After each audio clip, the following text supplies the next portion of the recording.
From Standard 9th, Science 2 subject, lesson number 7, Energy Flow in an Ecosystem.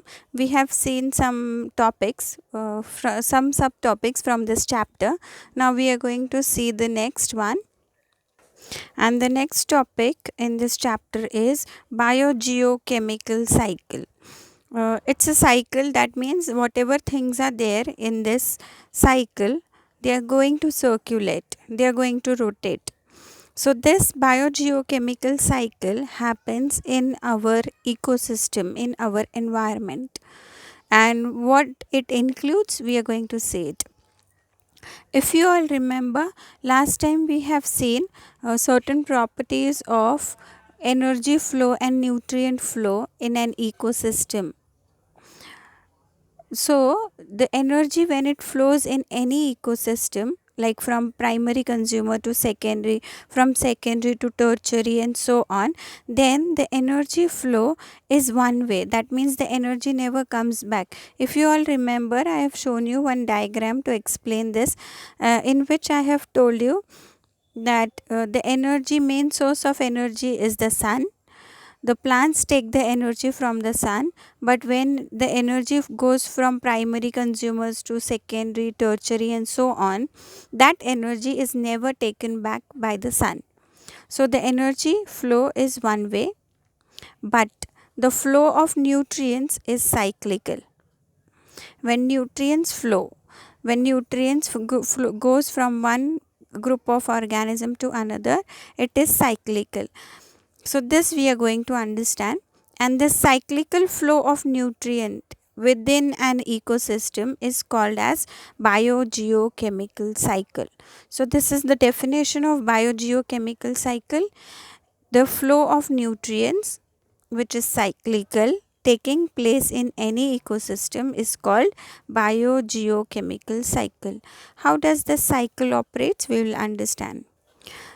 I have drawn a simpler diagram so that you all can understand. Please pay attention to the explanation.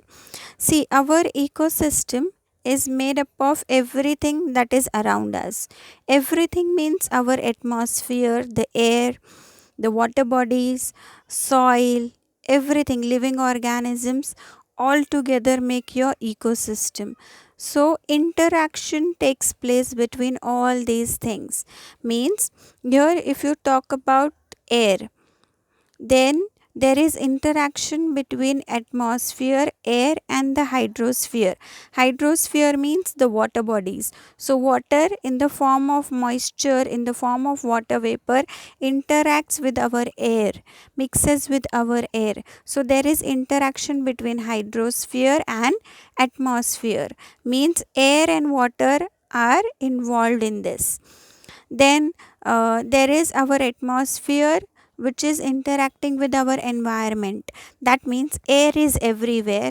That air comes in contact with all types of living organism, plants, animals and humans.